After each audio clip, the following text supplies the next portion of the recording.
Welcome all to episode 130 of the Self-Publishing Roundtable. I'm Erica Conroy and I'm your moderator tonight, and Robert Chaz Shute joins me as co-host. Hi, Robert.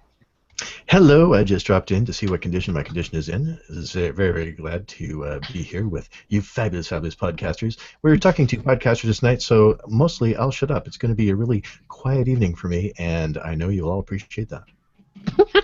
Thanks, Robert. Wade is away and Xavier's actually really sick, so it'll just be the two of us interviewing our three special guests tonight. As the title says, it's the authors of the three authors of the Podcast-alypse. And first we have Stephen Campbell, whose podcasts are The Author Biz and crimefiction.fm, as well as regular co-host of the Taylor Stevens Show. So welcome, Stephen. Thank you. It's a pleasure to be here. Thank you for coming. And next we have Patrick Stemp from the To Be Read podcast. Hi, Patrick. Hello. Hi. And our third and final guest is Hank Garner from the Author Stories podcast. Hi, Hank. Hello. Hi. Thank you guys for all coming and giving up your valuable time, which you could be spending writing or working on your own podcasts. Thanks for inviting me. No worries. Okay, shall we get to the main question that I think probably everyone gets asked, but and we'll start with one person and work our way through. Could we start with Steve first? What made you decide to create not one podcast, but two podcasts and be on a third one? What was your reasoning behind this? I did the first one. I think for probably one of the reasons that we all do it is that we have questions and we want to form relationships with people. And that's the reason I started the Author Biz. And I enjoyed that, but I also have a great love of mysteries and thrillers. Mm-hmm. And so I wanted to interview authors of those genres just because. And that there's no real reason. It gave me an opportunity and a reason to read books aside from the ones I might normally read. So I mean that's basically it. And the Taylor Stevens Show is a show about craft, and that is essentially free consulting for me because I get to ask Taylor, who's a fantastic author, the questions when I have them. So it works out well for me. So you kind of come in with a newbie perspective, like some of the audience might be. Exactly. Yeah. Okay. What about you, Patrick? Why did you start the To Be Read podcast? Initially, I was invited to start it with someone who was a fan of the self-publishing podcast. We sort of connected through their network, and he asked me if I'd like to start something up, and we talked about what kind of podcast we'd like to do. And there's a ton of writing podcasts out there, mm-hmm. and we kind of we were just kind of starting out as writers, and so we wanted to do something to connect with readers, and as avid readers we wanted to focus on that, and it also gave us an opportunity to connect with other authors too as guests on the show, so that's been a lot of fun. And it keeps us reading when we're busy writing, and kind of forces us to make sure that we don't stop reading and focus solely on the writing part. It's been we're coming up on 2 years now. Wow, 2 years. That's awesome. Can't even remember how many years this podcast has been on, but I've only been here like a couple of months, so it doesn't matter. Well, Hank, what about you? You've got a slightly different kind of a podcast to what Stephen and Patrick have. What made you decide to interview the authors that you've chosen? Yeah, well, when I began writing, seriously writing fiction, I've written other things for years, but when I seriously wanted to write fiction, I started looking for podcasts that I could learn about authors, and I found there are a lot of great podcasts about the business of writing. As Steve's is one. We all know the Self-Publishing podcast, and we know Simon Whistler's podcast. There's tons of great podcasts about the business of writing. But what I was really interested in is I wanted to know what makes writers tick. I kind of wanted to know what about their their weirdnesses, their eccentricities, the things that make them who they are. And so I said, I will start the podcast that I want to hear if I can't find someone else that's doing exactly what what I have in my mind. So I have a background in radio, and so I started it, and I just began by asking some authors that I'd been connected with and had met if they would mind coming on and just letting me kind of peel back the story behind the stories, as kind of the tagline for my show is the story behind the stories and the storytellers, and so it just kind of went from there. And I a couple of hours ago just posted episode 86. Been doing it for about a year and a half now. Awesome. You want to know about our crazy? I know, right? That's there's. Writers are fascinating people, and the people that can just sit and just create whole worlds out of nothing just fascinates me. I love to hear all about the craft and people's little weird rituals that they go through every day when they get ready to write. Those things just fascinate me. So yeah, that's what I do. I'm concerned because I think. If Facebook is any measure, when I ask that question, what are your rituals? 99% of the time, people will say, "Well, coffee," and then I think that's not very creative. I've gotten some pretty good answers over the course of 86 episodes. There's you get some interesting things that people do to get in the headspace. Well, mostly writing without pants, yeah. That is an overwhelming majority of the answers. Yeah, me too.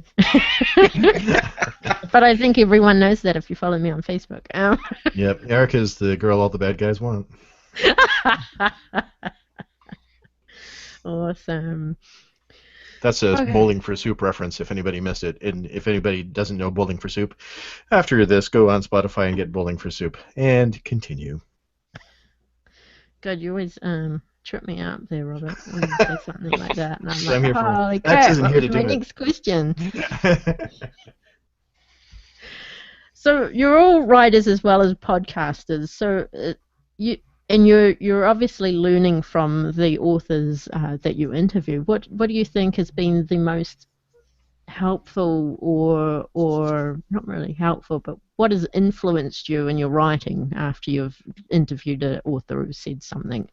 Hank, do you want to go first for this one? You dropped out just in the middle of that. Would you ask the question one more time? Oh, that sucks. I'm sorry. That's all right. It's not your fault. I mean, I could answer, but it just may not be the question that you asked. Well, 42. It could be rather. No, you're 42. That's the standard. I was just basically saying, since we interview so many authors and we're also authors ourselves, what is some of the things that authors have said that you've later used or has influenced you in your writing? Probably the biggest influence has been in my planning. I used to be a very strict pantser, if you can be a strict pantser. But I have come to appreciate, not love, but appreciate outlining and planning things ahead of time. That's something that I've had to really work on. But you come across two different kinds of people that just write it down as it comes out of their head, and then other people that seem to be more structured, and the ones that are more structured seem to put out more work and seem to have a more rigorous schedule and have built a bigger backlist as a result of it. So I've tried to that's one thing that I've learned is to sit down and plan things out ahead of time. Try to stick to the plan. Leave yourself some room to let creativity flourish, but treat it like you're a professional. Wise advice. Patrick, what about you? Well, our podcast is a little different. Like, we don't focus on the writing aspect, but we do talk to a lot of writers, and when we're interviewing them, we tend to focus on them as readers rather than writers to find out, if their parents had a big influence on them when they were growing up, but you do get sort of an insight into them, sort of the books that they like to read, and I think one of the great things for me, at least, has been talking to people like Andy Weir, who I think has been on like a ton of people's podcasts by now, and he's a great guy. And just talking to someone who is kind of living the dream and seeing that this just sort of everyday Joe has been able to, this avid reader has been able to turn something he loves into a full-time career, and get rid of the cat there. So we get to see them on the other side of it, sort of talk about not sort of the creative side, but the consumption side, which has been interesting as well. Everyone has cats. Oh my god! Steve just held his one up. Okay, that's yeah. Right. So Steve, I know you're sort of more in the starting out kind of part of writing. You have released something, but you're still in the writing process. So, but you've interviewed so many authors, both from the author business side of it as well as the actual craft side of it. So, what do you think is influencing your writing at the moment that you've learned or heard about? Well, the biggest single thing is that there is no right way to do things, and as a newbie, I would read these books from experts, and I would think this is the right way to do it, and it wouldn't work for me. And then I'd feel like I was doing something wrong, and then I'd read another book from another expert, and I'd try that, and it didn't work. And then as I began interviewing people and hearing their stories, how they wrote, I realized that everyone is different. And someone just said it it was Hank Phillippe Ryan one day said, there is no right way, there's just your way. And that was a light bulb moment for me, and I no longer felt this compulsion to write the way my guest wrote or the way my writing idols wrote, but just to write the way that was the most effective for me. Okay, that's an excellent answer. That's been a lesson I've learned too. I think through listening to podcasts and even just seeing stuff on Facebook. That's a really great lesson, because you listen to one podcast and you hear the expert say it's absolutely vital that you only work on one project at a time. You've got to focus on that one book, and then you'll flip over to the next podcast and the next expert is saying, I write 5 books at a time. I spend, a couple hundred words here, there. I've got 5 books going at the time, and I just, as they get done, I publish them. And so it's really, that's been a learning for me too. I think it's just, you can't take any of this stuff as gospel, right? No matter who you're talking to. Yeah, I definitely agree with you there. That every story that you hear from another author is a completely different workflow and a different creative process, and you can learn tips and tricks from people, but it all comes down to you actually sitting at the keyboard and making the magic happen. Yep. Yeah, I think, like you said, it's listening to the podcasts and reading the books. You do need to soak up how other people do it, because you might not be aware of there being another way, and there are many, many ways. Yeah, and Hank mentioned making the magic happen, and that was one of the things that initially for me is I felt like if the magic wasn't happening, I was doing something wrong. And some days it happens, some days it doesn't. And we've all heard the just get your butt in the chair and do it thing. And that was something else that I learned from a guest, was that sometimes you just spend the whole day writing something that sucks, and you make it better later. Yeah. One thing I've learned about that is you hear people say that you need to treasure your writing time every day and make those good habits, and I completely agree that the good habits are crucial. but you also need to understand that that writing time can be happening when you're not at the keyboard. Sometimes if the magic's not happening, you need to get up and go take a walk, go do something that completely engages your brain in a different way, and then learn to recognize when those ideas come and when those sparks of creativity happen, and to record those. Because writing doesn't always happen at the keyboard, but most writers are, quote, air quotes here, writing all the time, even if it's not actually putting something on paper. Yeah.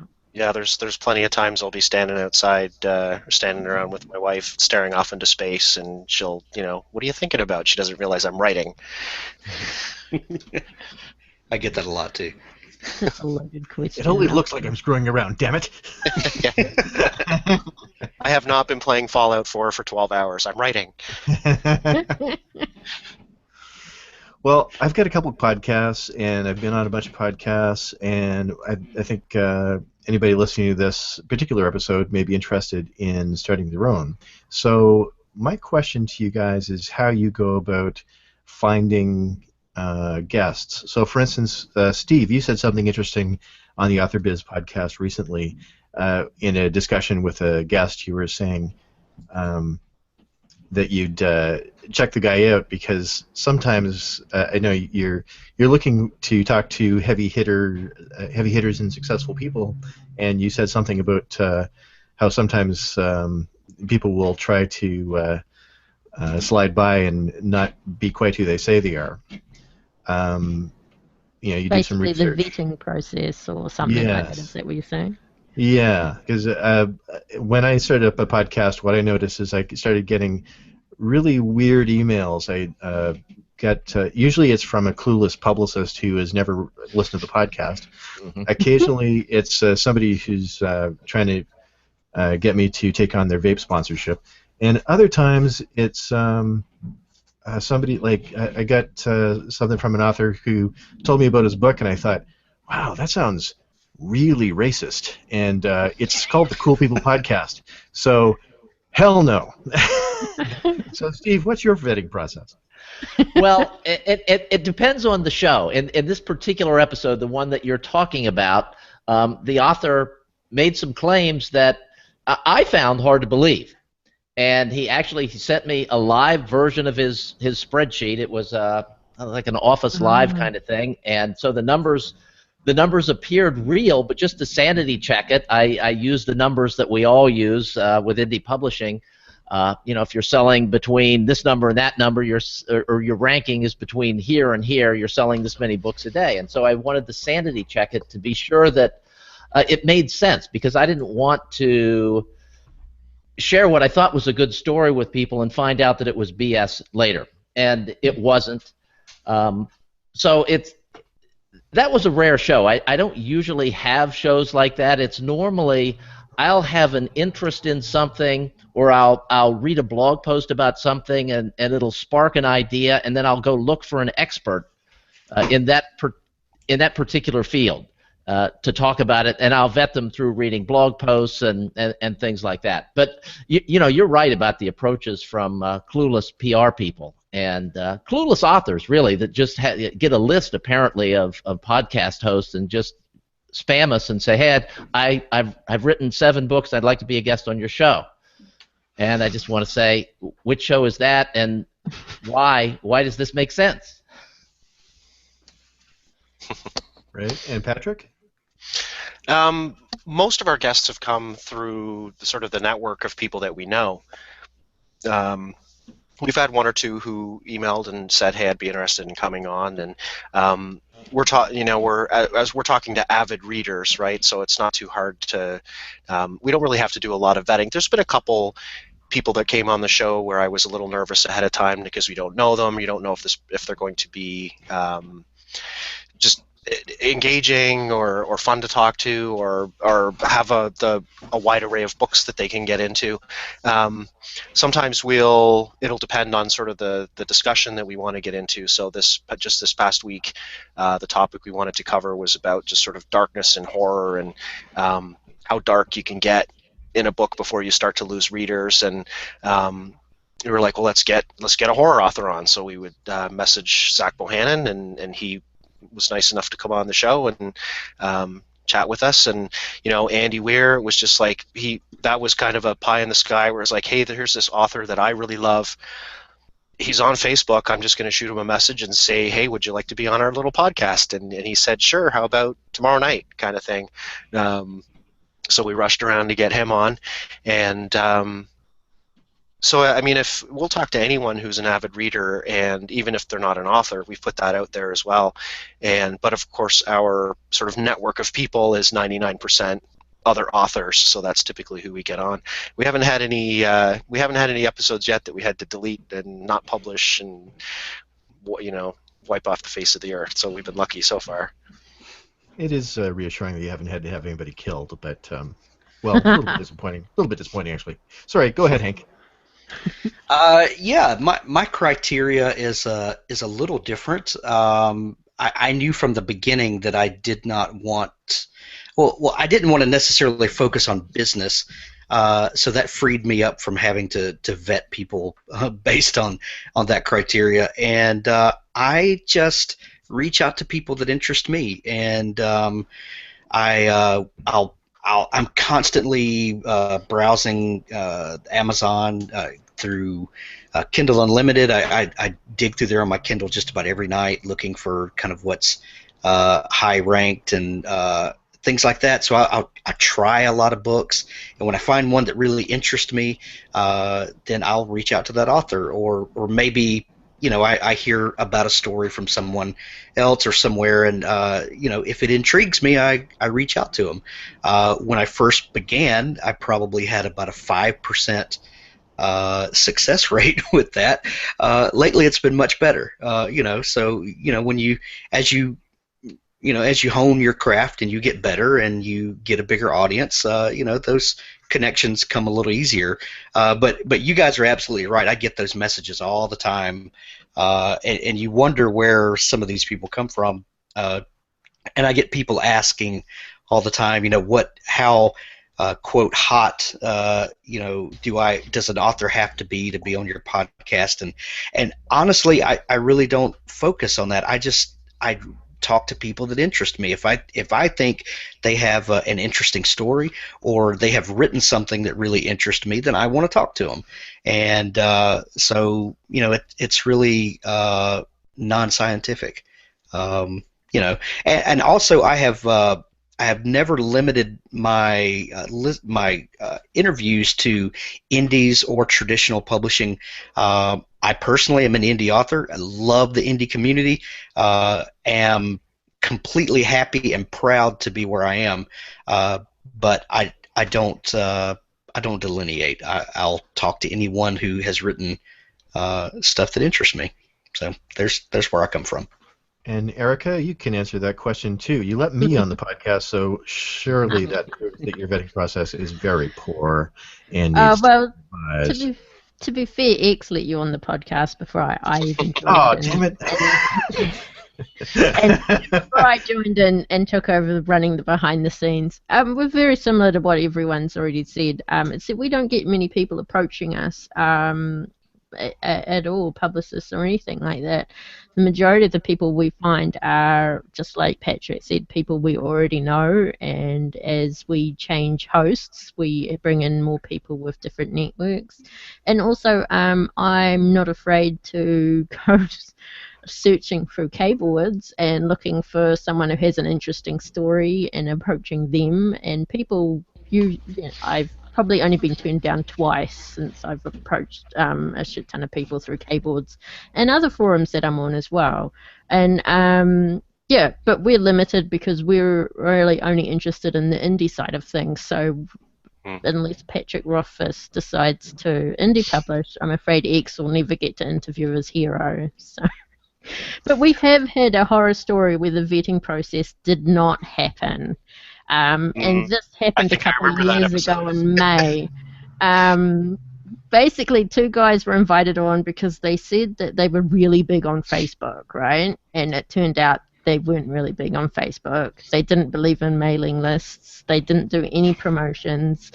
And they really had nothing. They were one word answers. So This I was back believe, in the that was back in the David Wright days, wasn't it? yeah, I basically remember that Carl and episode. It David. was a train wreck. Yeah, Carl and David decided to just lay into them and give them all hell, which probably isn't very professional for podcasters to do. But Oh God, it would be the best podcast ever. I want to it listen to was this now. actually a pretty interesting podcast.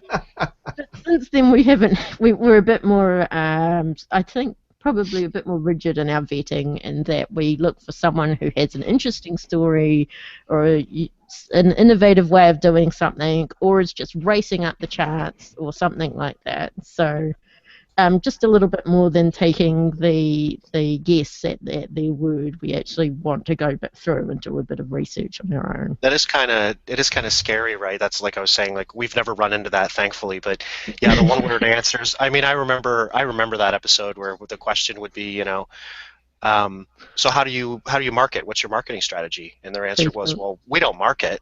Yeah. We push each other's books, but we don't, have any interest in helping anybody else outside of our little group. And it was just classic spurt. Yeah, Yeah, especially when David Wright was there. Yeah, it was very interesting. I can imagine the rage. I really want to find that episode now. We're going to have a boost in our ratings on that one.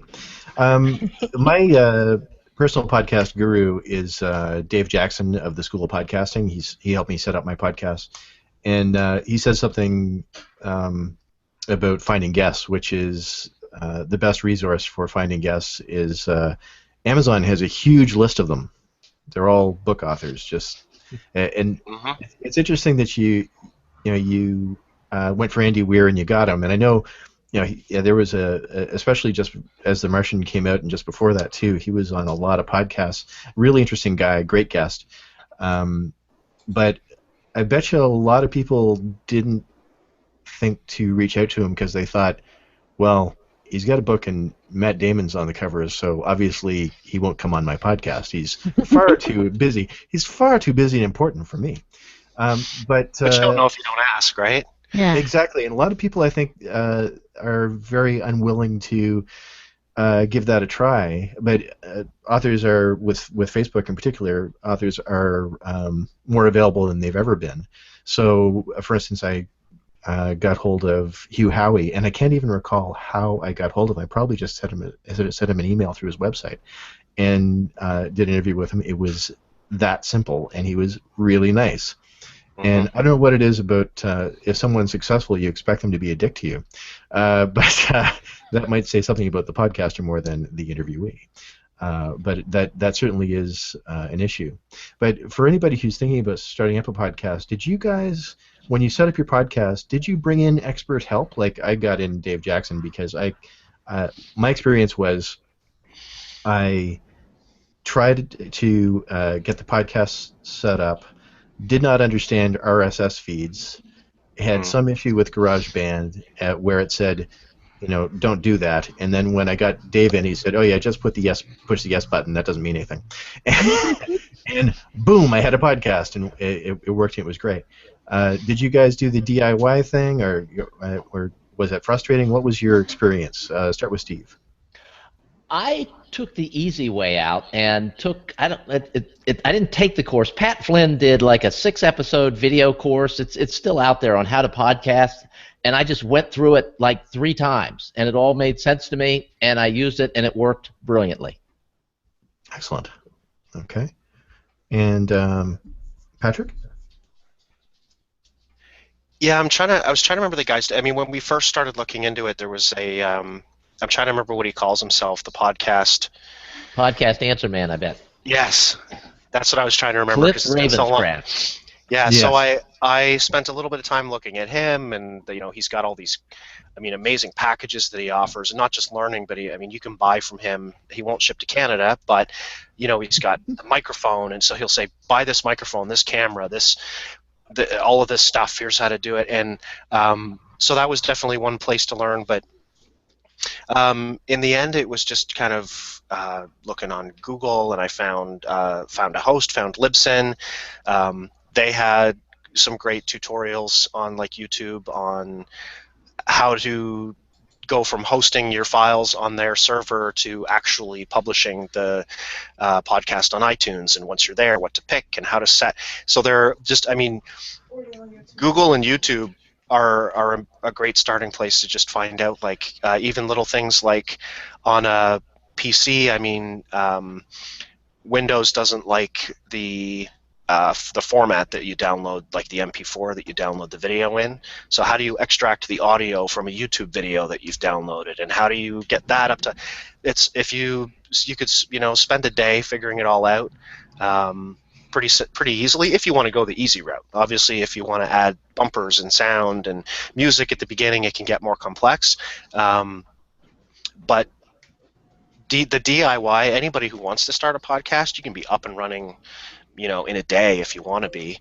And you know, that's probably the best way to get started. And then if you want to add the bumpers and the sounds as you go along, that's great. Now, when we record an episode of TBR, I can have it up on the feeds and on iTunes, you know, within half an hour or an hour, if I don't have any problems, because we do it pretty simply. So yeah, if you know, nobody should be afraid to start a podcast, for sure. Yeah, it doesn't. I think it's a lot easier than it was in the early days. So it, you know, it doesn't end up with crying and a gunshot. Hank? Yeah, when I started this was actually the third podcast that I produced. The first one I did was in about 2006, before iTunes even served podcasts, at the very beginning of RSS. Like I said earlier, I had a background in radio, but also IT for the last 20 years, and so I was familiar with the technology. And but you're absolutely right. Now it is it's very simple for someone to start their own podcast. There's so many resources out there. YouTube, you know, I just second everything that all of you guys have said already. There's really is no better time to get into it. And let me just add one thing here, that I get a lot of questions from people about the technology. And it's way down on the list of things that you should be worried about, because it like Robert said, it's really easy to start right now. I mean, you could do it on Blab, you could do it on Google Hangouts. You can get a cheap microphone. You can get a $500 microphone. You can get a $30 headset. There are a lot of different ways of doing it, and you don't have to worry about the music at the beginning and the end. You can just do it and then just add stuff later. But the best training is not watching the video. The best training is doing it. And I'll for people, I mean, they'll use a good example of this too, I think, is Joanna Penn, because while her podcast today has the music at the beginning and it sounds really great and she's got an introduction, and she's, you know, quite honest about it. If you go back and listen to her first episodes, she started out doing her podcast by recording interviews on her flip phone, I think, like an old cell phone. She was literally using her phone to record her podcast, and then so the audio's not great, but she did it. I mean, and then look at her today. Over time, she grows and gets better every time she does it. Yeah, when a podcast starts out and you start talking to other podcasters, you have to set aside about 15 minutes at the beginning of the conversation to say, what kind of microphone do you use? And then once you get past that, then you can talk about other stuff. Even go back on self-publishing podcasts, listen to their first couple episodes. Compared to today, they sound terrible. So is that the same for everyone's podcast here? Are they terrible, the first few, or... Well, you know, I thought they were terrible, but then I went back and I thought, oh yeah, that's not bad. It's crazy, but it's not bad. But there were little things like, it took me a long time to decide, you know, I don't think I need to talk over a music bed, especially if you do any editing, because that adds another obstacle in the way to just getting it done. Because one of the rules of thumb that I've heard often is that it takes about 4 minutes of off-air time to produce 1 minute of podcast time. Now, if you're doing a lot of editing, I can certainly see where that's true. So there, you can spend a lot of time doing research and all that, but I think most people don't want to go too far down the rabbit hole where they're spending too much time on the technical aspects. In fact, a lot of podcasters now are just handing it over to a VA. They will do the raw feed and then let somebody else edit it and put it up for them. So what about you guys? How much time do you think you spend on editing as opposed to doing the recording or doing the guest research? For me, it's about 3 minutes to 1 minute of audio for research and production. Mm-hmm. And that's down from probably 10 when I started. That's the biggest difference from start to now for me is that I'm faster with everything and a little bit better with things and a little bit better interviewer, I think, as well. For us, it's probably for us. I mean, you could count the reading time, which is hard to quantify, but really, like I kind of alluded to before, I mean, we haven't spent really any time going into the production value end of it. I mean, we're really bare bones, and I think it sounds just fine. We as soon as we finish recording, I give YouTube a few minutes to kind of catch up and do all of its compressing or whatever it needs to do. I pull down the video, rip out the audio, play with the tags and all that. Like I can have it up on iTunes within half an hour of us stopping the recording. If there were some problems with it, I might, if there's some little glitchy audio bits at the beginning, I can cut that kind of stuff out. There was an episode a long time ago where I think I dropped out of the podcast 10 minutes early, and they kept going, but there was a problem with the sound. So I mean, we'll take care of horrendous errors like that, but in general, it's just record the podcast, have fun doing it, talk about books, and then just get it up on the feed so people can download it. Mm-hmm. What about you, Hank? Mine's a little different. I don't. I record just audio, but I don't do a live YouTube show. So after I record, and before I do the interview, I read at least one book by each guest that I have on. A lot of them I'm already familiar with their catalog, that sort of thing. So, like someone else said, I don't know how you quantify that aspect of it, but the actual production, I have intro and outro music. Occasionally, I'll write a piece of music for a bumper to do something special. I'll cut in a couple of ads. And I would say that the actual production of the show after I record it, I probably spend a couple hours on a 1 hour interview. My shows typically go for about an hour, so 2 to 3 hours I would say goes into the post production. Yeah, there's a potential there for a substantial time suck, certainly. And I know, absolutely. A couple podcasts come to mind, like Joe Rogan Experience, probably the most famous one, but also Simon is another example. Simon Whistler from Rocking Self Publishing used to edit his podcast and doesn't edit it now. He just pretty much, or if he does do any editing, it's very minimal because he just wants to get to the interview and do it. And same thing with Rogan. They go 2 hours or more, and just what you get is what you get. They don't do any editing. It goes live immedietely. After he does 10 minutes worth of ad reads. Oh, yeah, that's easy to skip through. I don't think anybody listens to those anymore. But don't tell the advertisers, but I think that's true. But certainly there is a lot of time to be saved by just getting what you get. And if the conversation is good, that's cool. I mean, this is unedited, and we're fabulous. Okay, Erica's fabulous. Although she's not winning. Sadly, she's not winning.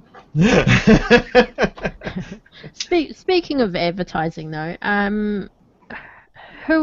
have you guys attempted to monetize your podcasts at all? Anyone? We haven't. We've talked about in the past, not necessarily monetizing, but having sponsorships from, this episode could be sponsored by one of your books, or one of, somebody who's got a new book out, and more of it doesn't have to necessarily be monetized to help out, people in the community who maybe want a little bit of a boost on their book, but paid advertisers, I don't think we're big enough that we would be able to get one if we wanted one. Mm.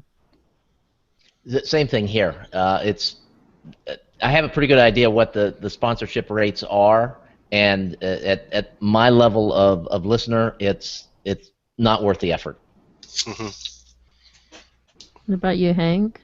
I've just opened up a couple of sponsorship slots that are working pretty well. I'll reserve comment for a little bit to see kind of how those are going, but it would be nice to offset some cost and time allocation, for sure.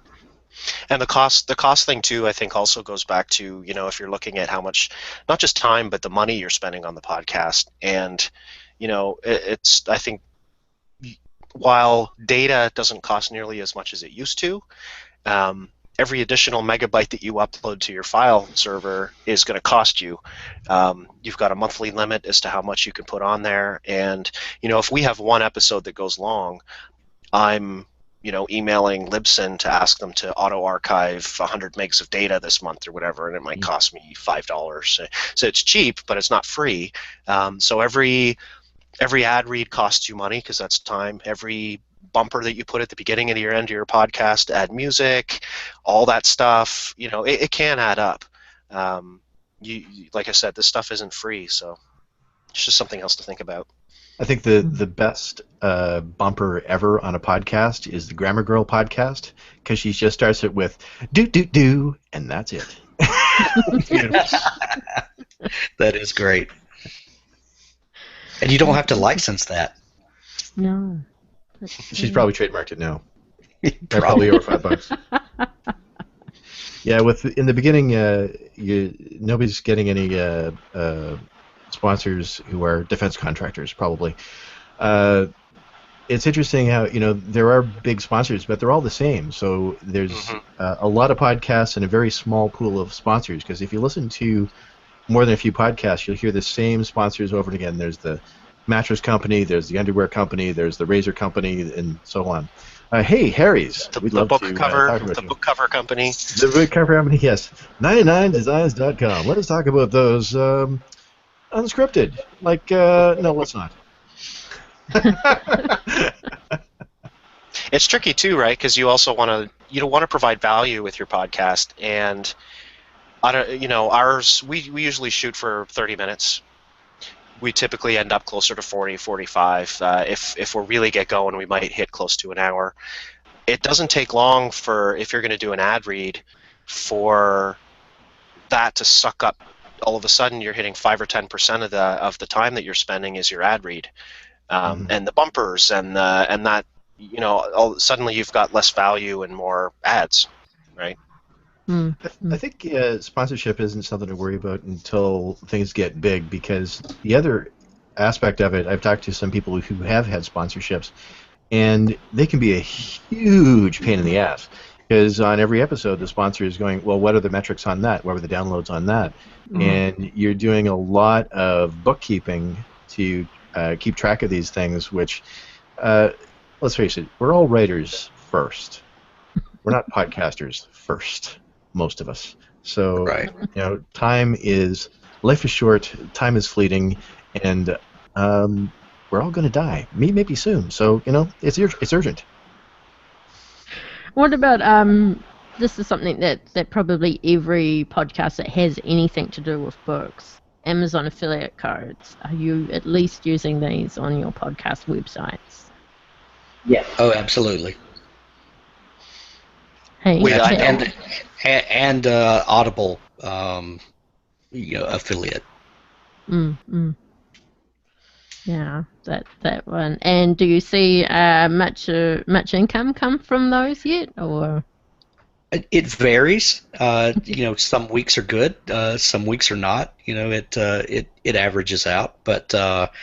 Um, you know, but yeah, if you're listening to this and a podcaster tells you, please go visit our website and click on our Amazon link, that really does help.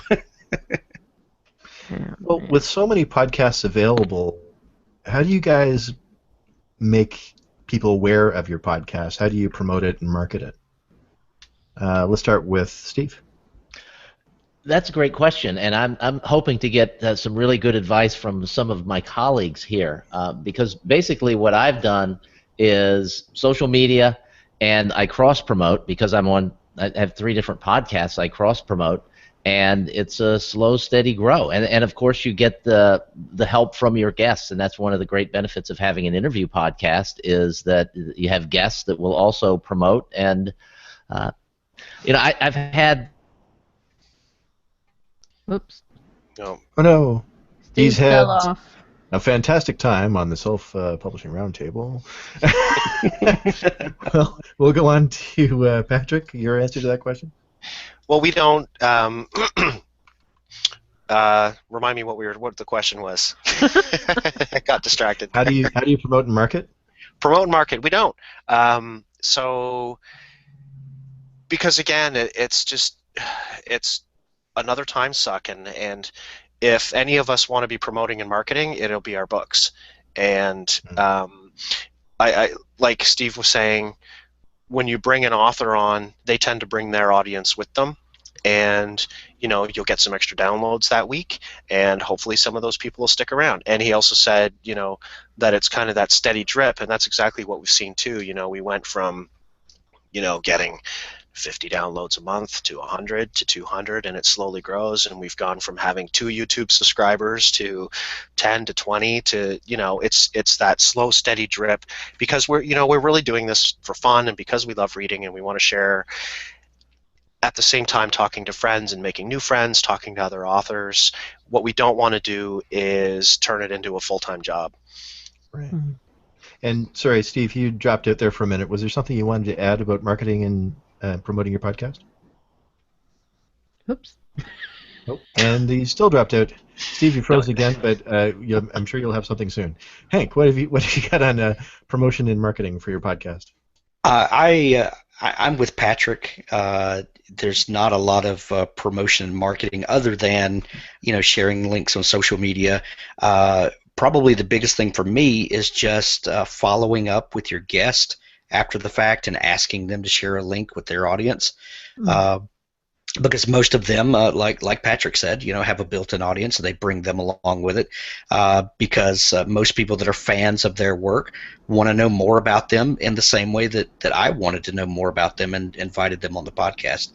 So for me, that's the big thing, because again, like Patrick said, if I were going to invest a ton of time in marketing, it would be for my books. But yeah, just being a nice guy, providing a value for your guest, offering them a platform to come share their story, and hopefully be an engaging host and ask the kind of questions that not many other people ask, so that your guest has an enjoyable time, so that they will in turn help promote your podcast by telling people to come hear things that they're not going to get anywhere else. So that just being just providing something for your guest and then asking nicely if they would help you by sharing with their audience. Yeah, if you've got an author if they bring 100 people with them who just check it out because it's their favorite author, and even 3 or 5 of those people kind of stick around to hear some of the other things you've done, that's a huge win, really, long term. Yeah, I had Diana Gabaldon on the show a couple of weeks ago, and she is the writer of the Outlander series, and Outlander is now a TV show on Starz. And I followed up with her, and she said that she would be happy to share a link, and she did not do that immediately. and I kind of forgot about it. And then one morning I woke up, and on my phone I had a message from my website that says that I had been inundated with traffic overnight. And Diana had shared a link overnight, and she has some rabid fans, and yeah, it just exploded. And then what you see from that is that people then start going through your archives, and a bunch of other episodes start peaking as well. So yeah, it's funny. It's funny when you look at your numbers, and I'll see that sometimes where I'll have current month, most recent episode, X number of downloads, and then 1 or 2 all the way back to the beginning. Like someone just downloaded everything, went back through the whole thing. They're doing a binge listen. That's cool. Yeah, I think being engaging and finding doing the follow up with guests is a great idea for that, and also just asking the right questions, because most people don't know it, but we actually have shock collars. We don't wear them around our necks, but if we ask the question, so where do you get your ideas? It's 50,000 volts. Yeah. Erica, did you have a question for you? Oh, did Steve want to finish up with what he was saying before he fell off, or? It was I had a guest one time, Jane Friedman, who is the single most, I don't know, she brings an audience, and it was like someone else was saying, it's that shock when they post, and it's like, oh my, I didn't expect this, and all of a sudden, your email list subscriber count just kind of blows up, and a lot of those people stick around. Yeah, that's something I think a lot of people need to be following up on, just checking in. I have a standard email that I just send out to every guest on every show that basically says, hey, thanks, I really enjoyed it. Here's the podcast. I think you'll enjoy it. Please share it if you're so inclined. Okay, excellent. We've had a question from the audience. This is from John Monk, and he says, do you guys ever get worried that you have to produce a podcast every week? Is it like a looming nightmare sometimes, or is it easy, just roll with it? Who wants to answer that one first? I'll answer first. Okay. Yes, absolutely. And it doesn't matter if you put out a great episode today. When you wake up tomorrow, you've got to come up with another one. Yeah, it's really scary sometimes, and yeah, but it just makes you get on your hustle and keep at it. But yeah, there's some days you wake up in a cold sweat and say, oh, I've got to do it all over again. Like books.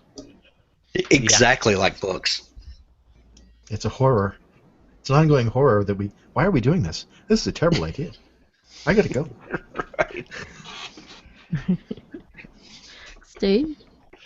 Yeah, absolutely, John. And I used to produce all my the Author Biz goes out on Mondays, and I would produce them on Sundays. And you sleep in a little bit, and all of a sudden you go, wow, the football game starts at 1 and it's 10 and I don't have enough time, and then the stress level just starts ratcheting up. So I don't do them on Sundays anymore. I do them a little further ahead, but sometimes because I do so many episodes, I'll just have a stack of interviews that need to be produced, and then you have to write the show notes and la-di-da-di-da, everything that goes into creating a podcast episode. Patrick? Yeah, I think for me it's a little bit different. My sort of constant concern about the podcast we're doing is reviewing other people's books, and we don't review them so much as just to have a discussion about them. But as authors ourselves, you walk that fine line. I don't want to trash someone's book. Just because I didn't enjoy it doesn't mean that it doesn't have value for someone else. Just because my opinion of the book is negative doesn't mean it's a bad book.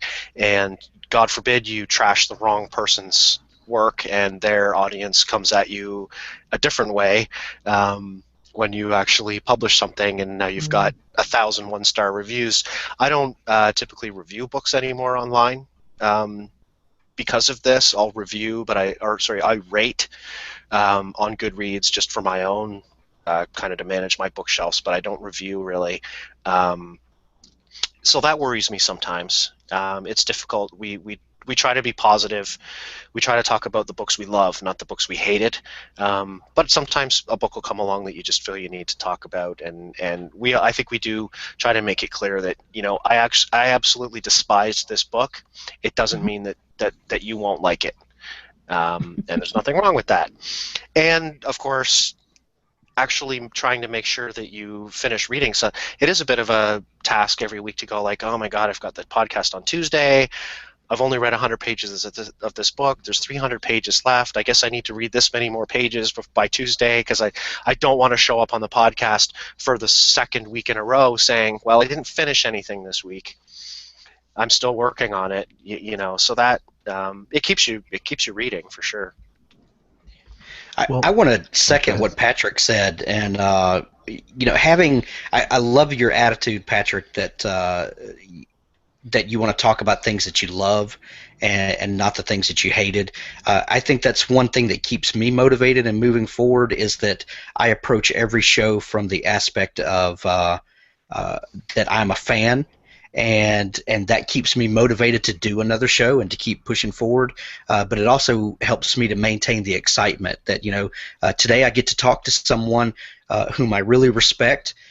They may not write in the genre that I'm most comfortable in, but I'm going to learn something from this person, and I really respect what they do. And having that attitude means everything to motivating you to keep going forward.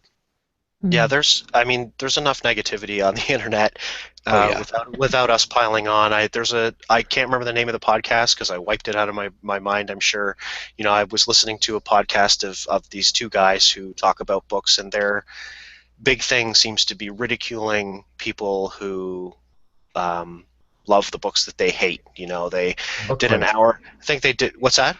It's called Book Fight, I think. Maybe the one that they go, hey, look, these guys reviewed Ready Player One of my favorite books, but the entire podcast was them. Oh my God, this person at work told me about this book, and I read it. They must be a complete moron to think that this book is good, and they proceed to tear every bit of the book apart, and get a laugh. They get a laugh out of doing it, and it just turned me right off. Yeah, I don't think that is Book Fight. Sorry, I should say that now that you've described it, I don't think that is Book Fight. Book Fight is a little smarter than that. Yeah, Book Fight doesn't ring a bell. And nobody has time for that. No. Yeah. Speaking of time, what does your typical week look like for podcasting? Hank, do you want to go first with that one? Well, I will. I recently started releasing 2 episodes a week because I'm a glutton for punishment, and so I will usually record 2 or 3 interviews throughout the week at various times. I work from home, so I kind of have a flexible schedule. And then I will produce one podcast Monday morning and another one probably on Thursdays. And then I write amongst that and all of the other stuff. So it's a pretty chaotic week with no real schedule. Patrick, what about you? Podcasting time. Well, we record live Tuesdays at 8 p.m. And we just talk until we're done, and then I upload it. So it doesn't take up too much time.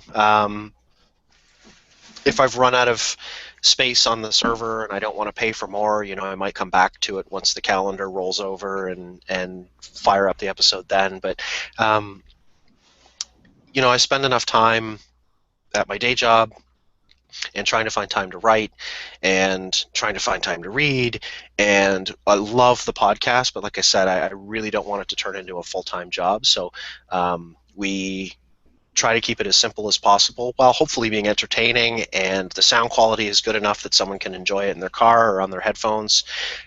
So, total time actually working on the podcast, probably about an hour a week.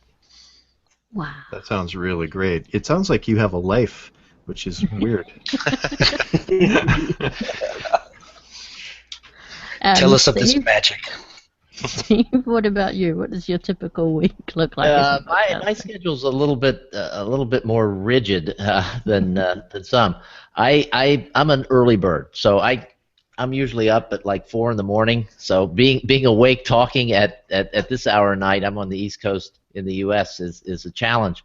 But I do my writing in the morning.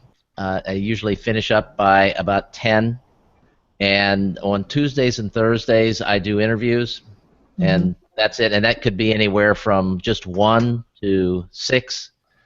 And Fridays I produce after the writing is done, and then the other days that I'm not writing and producing are the days that I work in my business.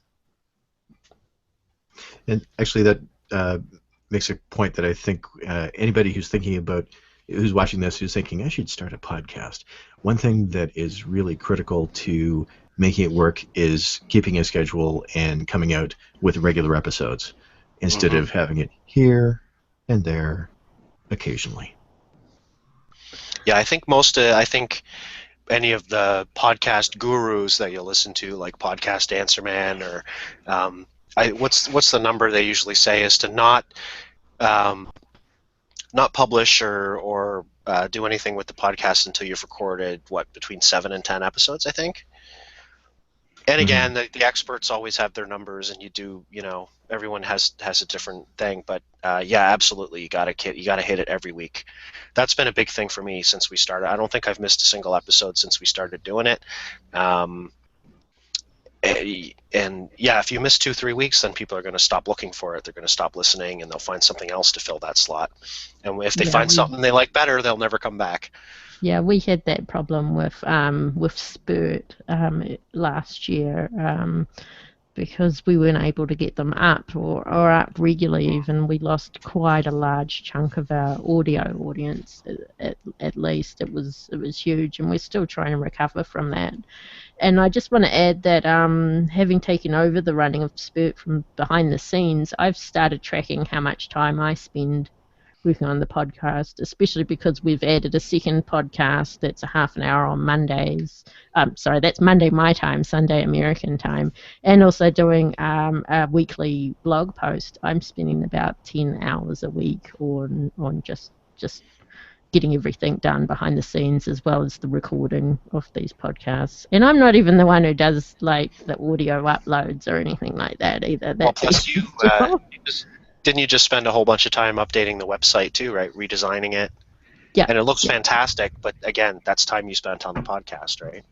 Yeah, that was all included in the hours. So even though I'm putting in, I'll probably end up cutting down that time afterwards, because it's been a bit of especially for people who are starting a new podcast, there is a lot of time and effort you have to put in right up front just to get everything sorted, the website made, setting up all of the accounts that are required, and even just contacting the guests or researching them and coming up with questions in advance. That's a lot of time, like up front, but it cuts down quite a bit once you have all of your systems and everything up in place. So I'm hoping to spend a little less than 10 hours a week on this podcast, probably by March, hopefully. Well, we should be wrapping up soon. I know we wanted to also wanted to ask about your plans for the future of your podcast. Do you have any dream guests, for instance, that come to mind? We'll do one of get somebody before they die. I fell for a Stephen King death hoax a couple weeks ago, where I thought that Stephen King had died, and I thought, and there's an opportunity that I missed. I didn't get a chance to talk to him. God damn it. Yeah. So what do you want to do with your podcast in the future? Are you planning to expand? You have a dream guest on your bucket list, or are you intending to end anytime soon? Hank, do you want to go first with that one? Sure. Right now, my eyes are on episode 100, which I'll hit in the next few weeks.